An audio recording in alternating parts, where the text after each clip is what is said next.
Olá, alunos do ensino médio, da ETAD, que bom que podemos estar aí juntos mais uma vez para estudarmos agora esse tema aí tão abençoado, né, que é a geografia bíblica, geografia e história bíblicas, que vai nos ajudar a compreender melhor o contexto. Quando você lê a palavra de Deus, você vai ter uma visão diferenciada. Você está pronto? Vamos começar então? Então, História e Geografia Bíblicas, apoio ao estudo das Sagradas Escrituras. Quero já convidar você aí a abrir a sua apostila na página de número 3. E nós vamos começar com o Império Egípcio, que é a nossa lição de número 1, ok? Então, qual é o esboço da nossa lição? Vamos tratar sobre a história do Egito, sobre a unificação do Egito, a invasão dos Hicsos, a geografia do Egito, o Egito atual e sua grandeza, e o Egito e os filhos de Israel. Vamos dar uma olhada então nos objetivos da nossa lição. Ao final desse estudo, você será capaz de listar os povos que constituíram a nação egípcia, será capaz de mencionar os principais eventos que ocorreram no início da história e como o Egito se formou como império. Você será capaz de citar os principais invasores da nação e a decadência do Império Egípcio conforme a profecia bíblica.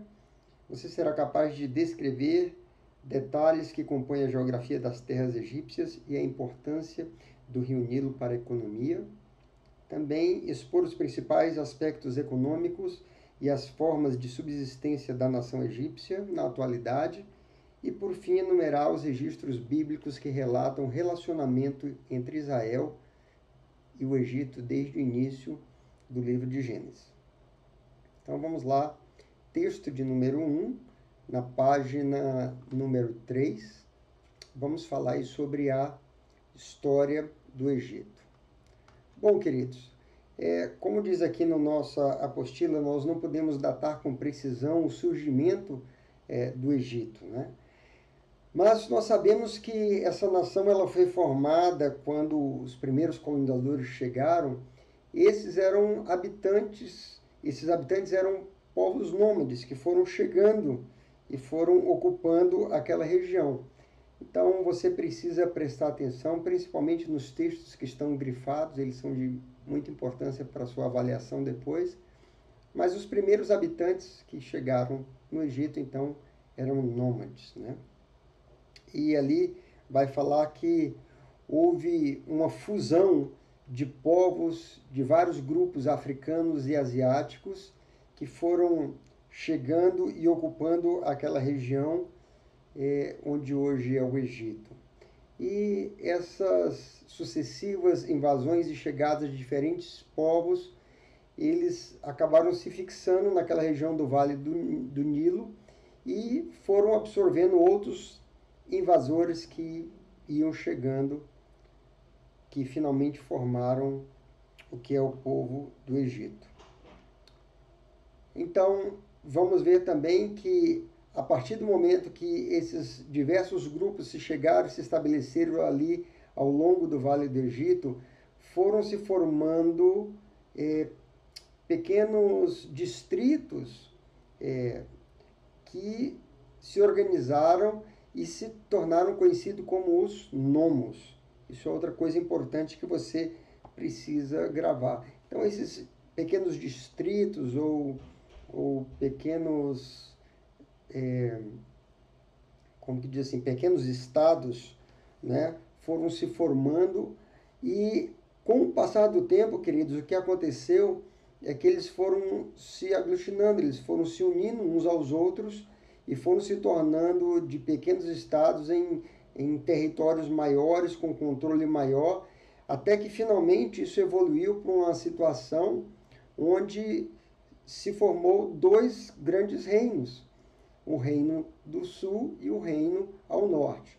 Então, o reino do Egito ao sul e o reino do Egito ao norte. Um ficava na região do delta do Rio Nilo e outro na região ali do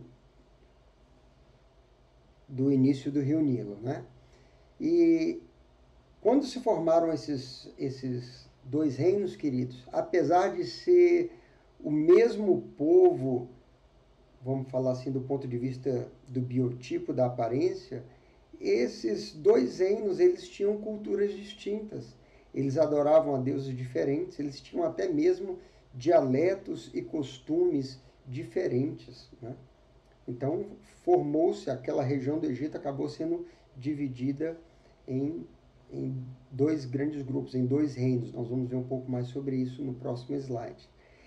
Então, hoje o que é constituído de povos no Egito, hoje tem muitos habitantes ali que são descendentes principalmente dos europeus, mas você vai encontrar que ali existem os coptas, e os coptas são os descendentes lá dos primeiros egípcios mesmo. E como que eles se mantiveram? Por que eles existem ainda hoje?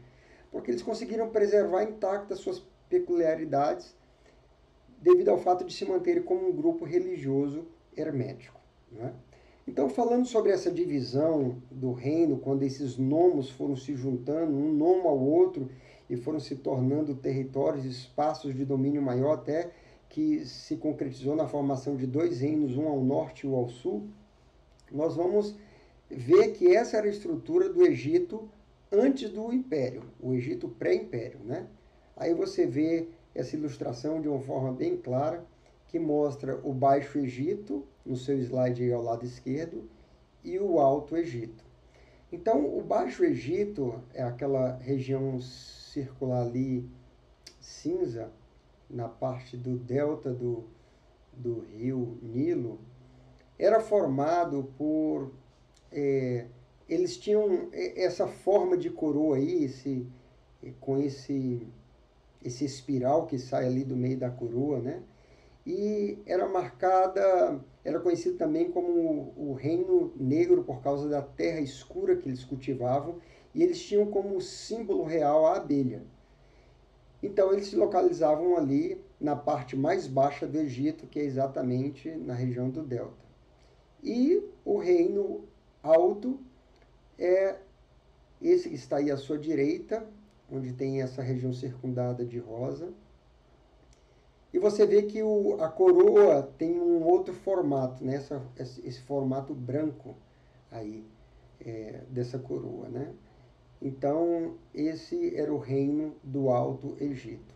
Dialetos diferentes, crenças diferentes, deuses diferentes e costumes diferentes.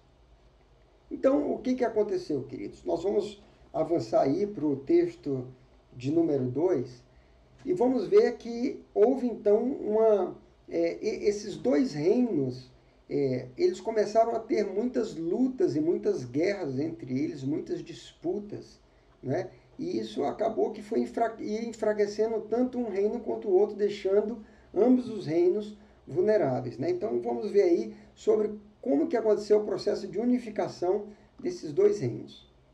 Vocês lembram ali que nós vimos no slide anterior as duas coroas, né, que haviam ali.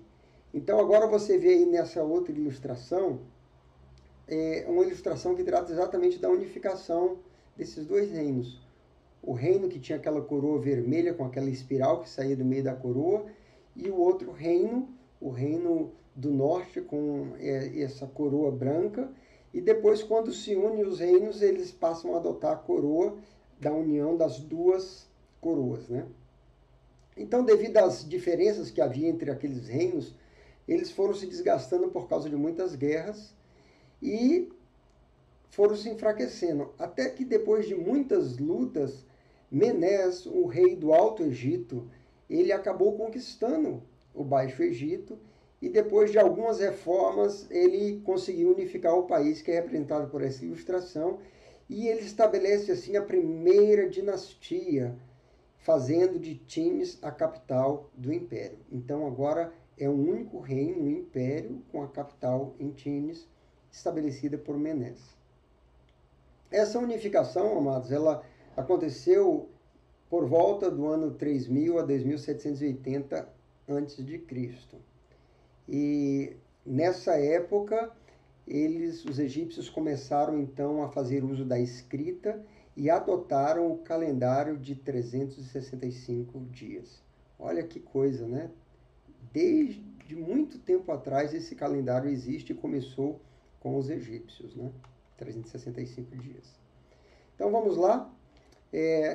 Assim, o Egito se tornou o mais florescente e poderoso império da antiguidade, porque agora eles estavam unidos, eles começaram a crescer em conhecimento, no uso da escrita, da matemática, e eles foram se tornando um grande império. E se tornaram, então, grandes construtores, né? Construíram, então, as pirâmides, até hoje existe, né? São construções milenares e se tornaram muito poderosos devido ao uso da astronomia, ao uso da matemática, para construir aqueles monumentos enormes, né, queridos? Então, os monarcas egípcios passaram a ser conhecidos como faraó, e a palavra faraó significa casa grande, né? Então, aquelas pirâmides eram uma expressão exatamente dessa atividade arquitetônica de construção, construíram aqueles grandes monumentos, né? E receberam esse nome de faraó, que significa casa grande. Então, podemos avançar aí, então, para a unidade... Bom, ainda sobre a questão da unificação, depois de um tempo, nós vamos ver que veio o declínio desse antigo império. Esse foi o primeiro império egípcio, né? O que aconteceu? O poder dos faraós começou a declinar entre os anos 2780 e o ano 2400 a.C. Eles começou a haver uma sede muito grande por independência, e a gente vê então um fortalecimento da nobreza, da classe nobre, e um enfraquecimento da realeza dos faraós. E esse clima de instabilidade começou a gerar uma situação que colocou o Egito num verdadeiro caos.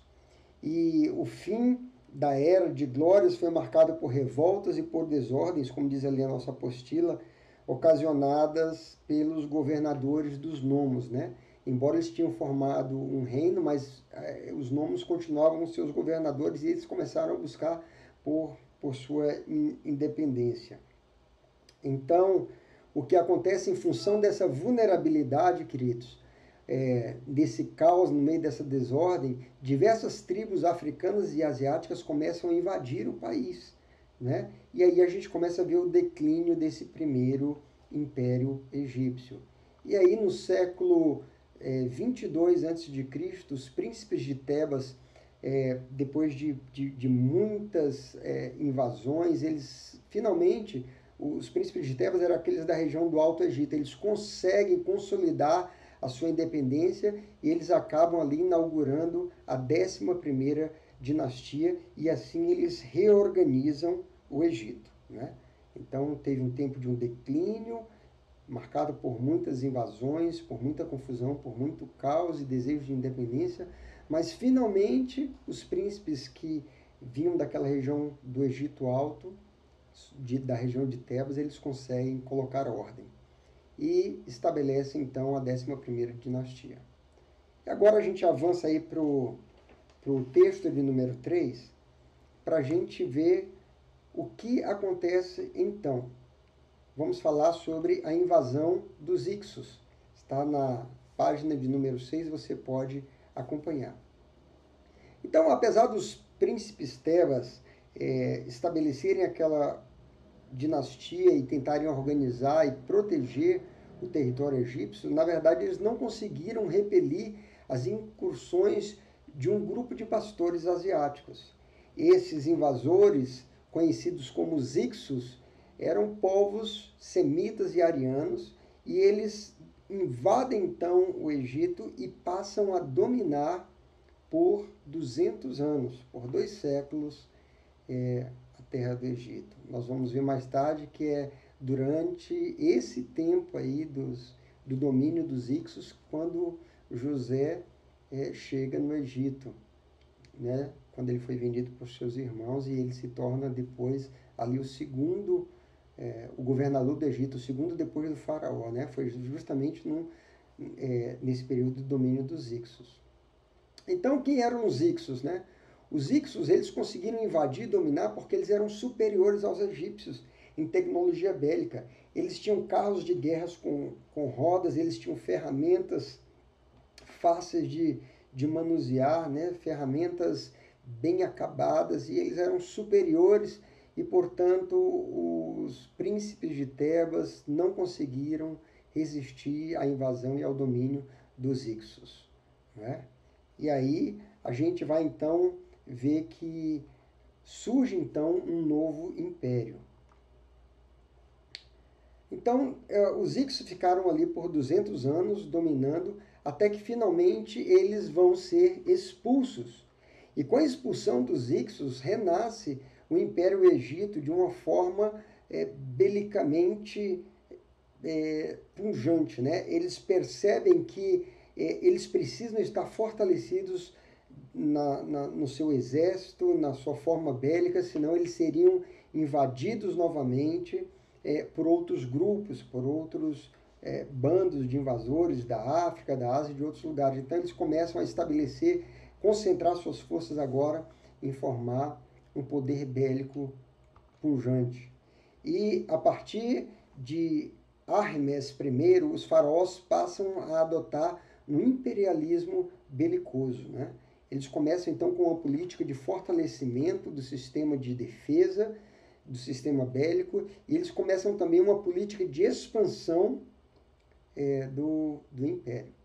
E aí nós vamos ver que, por exemplo, Tutmés III, ele, nessa política de expansão, ele acabou dominando e obrigando os cananeus, os fenícios, os árabes e etíopes a lhe pagarem tributo. É importante vocês lembrarem dessa informação. Tutmés III obrigou cananeus, fenícios, árabes e etíopes a lhe pagarem tributo. Nós vamos ver que um outro faraó, conhecido como Ramsés II, ele tenta dominar o reino hitita, mas os hititas eram muito fortes e Ramsés II não consegue. Então, finalmente, o que ele consegue fazer é um tratado de paz com o reino hitita, e esse tratado acaba vigorando por muitos anos.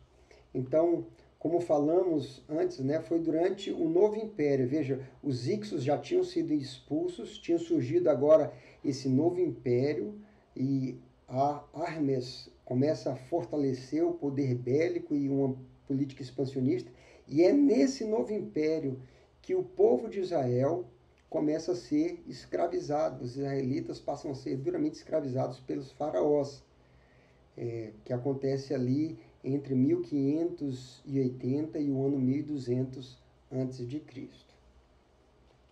Tudo bem até aí, pessoal? Então, vamos lá, vamos ver o que acontece, então, com esse novo império. Vem o tempo da decadência.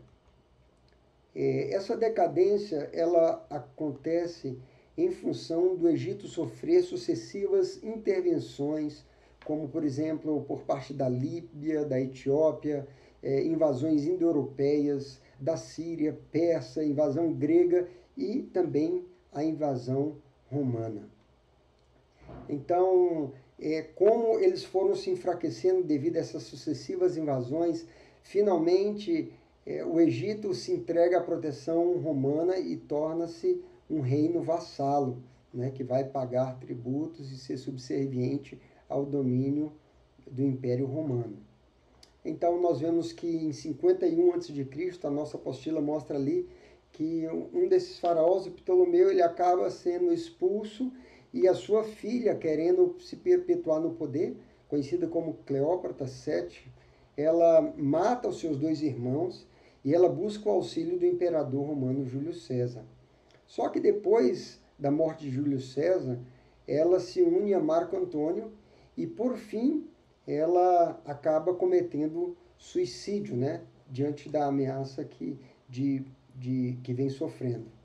E aí nós vemos que esse processo de decadência ele se agrava, e o Egito passa então ao domínio bizantino, depois ele passa a ser dominado pelos árabes, depois passa a ser dominado pelos turcos, depois pelos franco-britânicos, e aí somente no ano de 1922 do nossa era agora, né, foi que o país se tornou independente. Então é um país relativamente novo, né? Não tem ainda 200 anos aí de independência. É novo no sentido de independência, né? Então, nós vemos aí que se cumpre a profecia de Ezequiel 29:15, quando o Senhor falou sobre esse processo de decadência do Egito, dizendo: tornar-se-á o mais humilde dos reinos e nunca mais se exaltará sobre as nações, porque os diminuirei para que não dominem sobre as nações. Então, gravem também, lembrem dessa palavra profética que o profeta Ezequiel havia declarado sobre o reino do Egito. E nós vemos que, com o passar dos anos, essa decadência ela entrou num processo cada vez mais acentuado, onde esse reino foi passando pelo controle de um povo para o outro, até se tornou uma colônia britânica, e somente em 1922, agora na nossa era, que eles foram conquistar a independência. Então lembre-se aí dessa profecia de Ezequiel 29:15. Tudo bem, queridos? Então vamos aí avançando para o nosso texto de número 4, na página de número 8, e vamos falar agora sobre, já vimos um pouco da história do Egito, como surgiu, quem foram os povos que ocuparam, como que se deu a formação dos dois reinos, depois a unificação desses reinos, depois o estabelecimento do império, a decadência desse império. E agora nós vamos ver sobre a geografia do Egito. Né? É o nosso texto número 4, aí na página 8. Então, queridos, a geografia do Egito é uma geografia muito interessante. O Egito antigo, como diz aqui a nossa apostila, tinha a forma da flor de loto. Então, eu coloquei a foto aí de uma flor de loto dessa, aí você pode acompanhar e ver que o talo da flor, ela corresponde ali ao que você vê na imagem que está abaixo, como o curso do rio Nilo. E o topo da flor, ali a flor propriamente dita, ela é semelhante ali ao delta do Nilo, que deságua ali no mar Mediterrâneo, né? Então, só a título de curiosidade. Então, o Egito, essa era a forma dele na antiguidade, né? Agora, a forma do Egito hoje é uma forma, um quadrado quase perfeito. O que é curioso sobre o território do Egito, você vê aí nesse mapa embaixo, essa forma de um quadrado quase perfeito mostra que é um país que, apesar de ser um país grande, 96% de sua área é desértica e somente 4% cultivável. Isso é uma coisa importante também para vocês gravarem. Somente 4% do país pode ser cultivável, né? E nós vemos que as fronteiras desse país, com quem que ele faz fronteira, né? Então vamos ver. Ao norte, o país fica localizado no nordeste da África, e ao norte ele faz fronteira com o mar Mediterrâneo. Ele faz fronteira com o Mar Vermelho ao leste e com Israel. Vocês estão vendo ali aquela demarcação vermelha ali, é Israel, né? Então, ao leste, a parte de cima do leste ali é o Israel, e a parte de baixo é o Mar Vermelho, né? E ao sul ele tem o Sudão como fronteira, e a oeste tem a Líbia, né? Agora, a região do Alto Egito, lembra que nós falamos que tinha o Baixo Egito e o Alto Egito? Essa região do Alto Egito, que fica, na verdade, no sul do país, é uma região que era conhecida pelos israelitas, pelos hebreus, como a região de Patros. A palavra de Deus fala sobre isso. E a região do Baixo Egito ficava localizada ao norte, como nós vimos naquela imagem na divisão dos dois reinos, com a região mais fértil no delta do rio, que é exatamente onde fica ali o que seria o desenho da flor, né? Agora, outra coisa importante sobre o Egito, queridos, é que o Egito não existiria sem o rio Nilo. O Egito só existiu, toda a vida do Egito, toda a sua história, a sua existência, dependeu e depende até hoje do rio Nilo. Na verdade, esse é o segundo rio mais extenso do mundo, com 6.705 quilômetros. Guardem também essa informação aí. O Egito não existiria ou não existe sem o Nilo.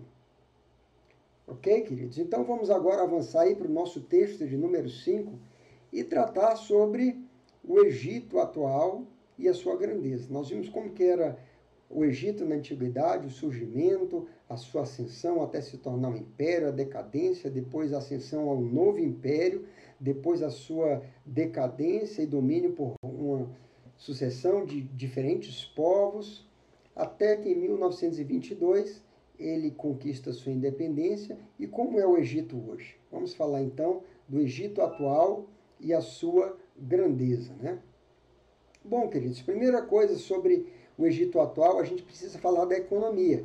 E como a gente fala que o Egito não vive sem o Nilo, que o Egito depende do Nilo, ainda assim é hoje, né? A economia do Egito é baseada no sistema fluvial.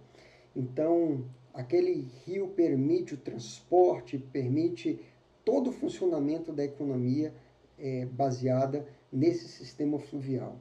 Outra coisa importante sobre o Egito atual é a questão da sua energia, né? Eles construíram a represa de Assuã, proporcionando uma expansão muito maior da área irrigada, e construíram ali uma hidrelétrica que fornece energia para todo o país. Também eles têm uma riqueza em petróleo na região do Golfo. E, embora seja um país grande, queridos, com uma grande extensão territorial, é um país muito pobre, um país com poucos recursos minerais. É preciso vocês gravarem isso aí. Vemos ainda que a indústria do Egito se destacou principalmente na questão de tecidos e fios produzidos a partir do algodão natural. Eles também têm uma forte indústria na área de siderurgia. E quando a gente pensa sobre a grandeza do Egito antigo, a gente não pode deixar de pensar na famosa arquitetura egípcia, que até hoje continua deslumbrando, né? Até hoje as pessoas ficam impactadas em como aquelas pirâmides foram construídas, né? A tecnologia usada para mover aqueles blocos de toneladas, né? Como que eles eram cortados, como que eram transportados, como que eram sobrepostos para construir aquelas grandes construções que resistem ao tempo e aos milênios até hoje, né? Então, o Egito até hoje é muito famoso, as pessoas ficam deslumbradas quando pensam na sua arquitetura. Eles tinham um forte domínio na matemática e na astronomia, e eles foram os primeiros a dividirem um ano em 12 meses de 30 dias.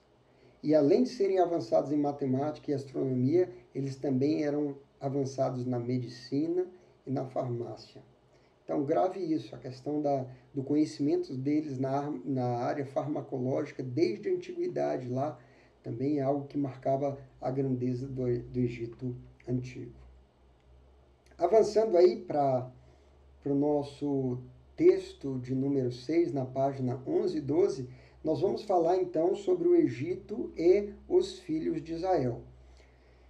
Bom, queridos, vocês sabem que qual é a relação de Israel com o Egito?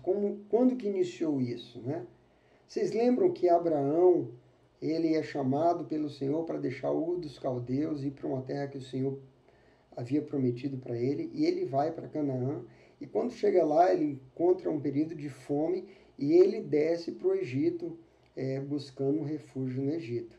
E lá no Egito, ele quase que comete um erro ali, né? Quando o faraó tenta tomar a sua esposa, a esposa de Abraão, Sara, né? Se não fosse uma intervenção de Deus naquela situação. Então, ele fica ali por um tempo e Abraão vai envelhecendo e depois ele recebe essa promessa que o Senhor diz para ele sobre o que aconteceria com a sua descendência. Está lá em Gênesis capítulo 15, versos 13 a 16. Diz assim: sabe com certeza que a tua posteridade será peregrina em terra alheia e será reduzida à escravidão, e será afligida por 400 anos. Aqui ele está falando do período que Israel ficou no Egito.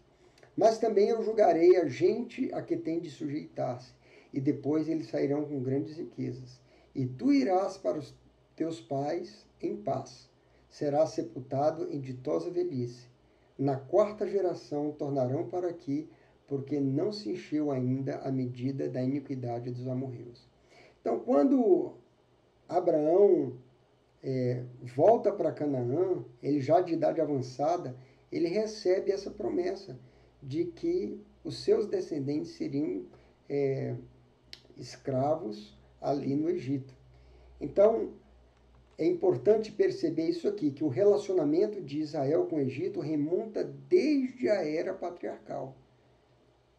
Deus começou a falar com Abraão sobre essa relação que haveria entre Israel e o Egito. Essa relação não começou com José quando ele foi para o Egito. Essa relação começou já com Abraão. Abraão foi para o Egito junto com Sara, sua mulher, esteve um tempo lá. E quando sai de lá, Deus dá uma profecia, uma promessa de que Israel estaria vivendo ali por 400 anos, que eles seriam escravizados, mas que depois Deus os tiraria de lá. Ok, queridos? Então, o que acontece? Quando a gente pensa na história de Israel e a sua relação com o Egito, o texto vai nos falar ali sobre, então, a história de José, né? Abraão teve Jacó e Isaac, e daí Jacó teve os seus 12 filhos, 12 patriarcas, entre eles José, que foi vendido pelos seus irmãos, né? Irmãos motivados por inveja, e José acabou sendo vendido e levado por uma caravana de ismaelitas e foi até o Egito. E lá no Egito ele é vendido.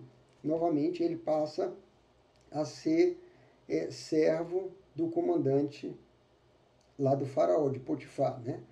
E ali o que acontece? Ele fica servindo na casa de Potifar, depois ele é vítima de uma obra maligna, né, da esposa de Potifar, e ele acaba sendo preso, acusado injustamente de um assédio sexual.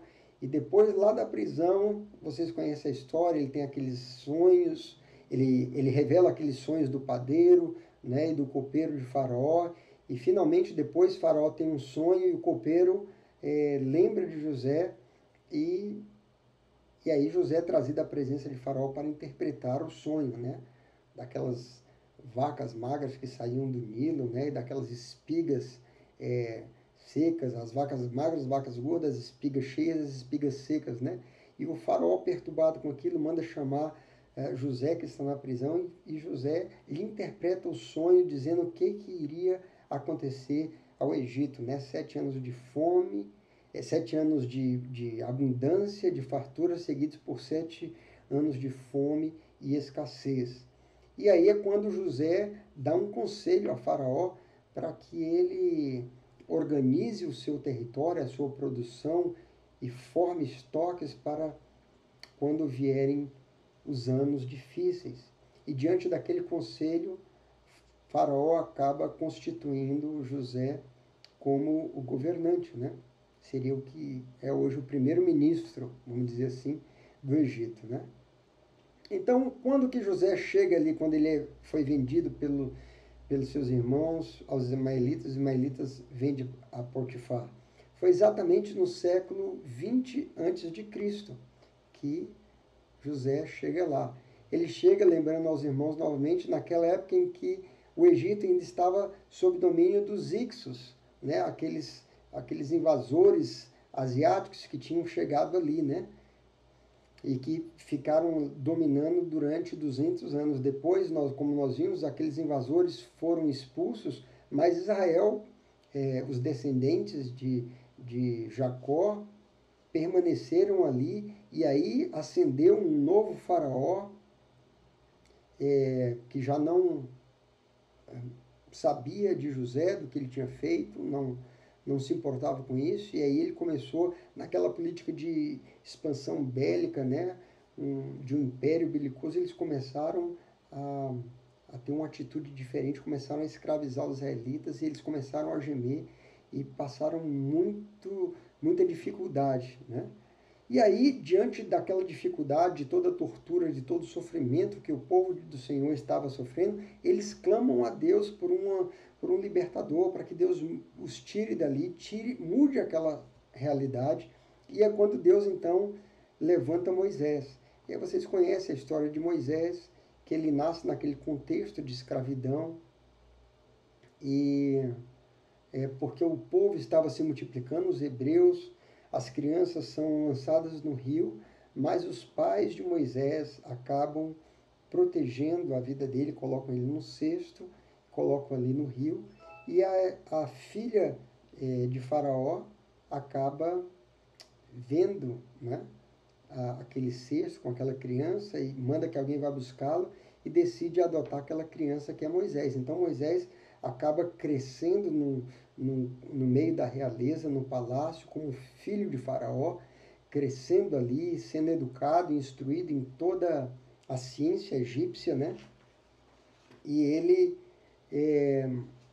se desenvolve até que quando ele chega num tempo em que ele entendia que Deus o havia levantado como um líder para libertar o seu povo, ele comete aquele assassinato, né? E mata o egípcio que estava espancando um israelita. E a notícia disso chega a Faraó, e Moisés, com medo, foge e sai dali do Egito, né? E vai viver então lá do outro lado, na região lá de Midian, e ele acaba ali se casando, né? Ele toma conta das ovelhas do seu sogro Jetro, Reuel, e aí um dia, quando ele está pastoreando essas ovelhas lá na região do Monte Sinai, ele tem aquela visão da sarça que estava queimando, mas não se consumia, e o Senhor se revela a ele. E o Senhor revela então a missão que Deus tinha para Moisés de voltar para o Egito para libertar o povo que estava clamando debaixo daquele tacão terrível do faraó, daquele tempo de tortura, de dificuldade. E Moisés tenta resistir um pouco, mas finalmente ele entende isso e vai. E aí começa todo aquele processo da história de libertação dos israelitas do Egito, que é conhecido como o êxodo, né? A saída do povo de Israel, que se dá exatamente no século XV a.C.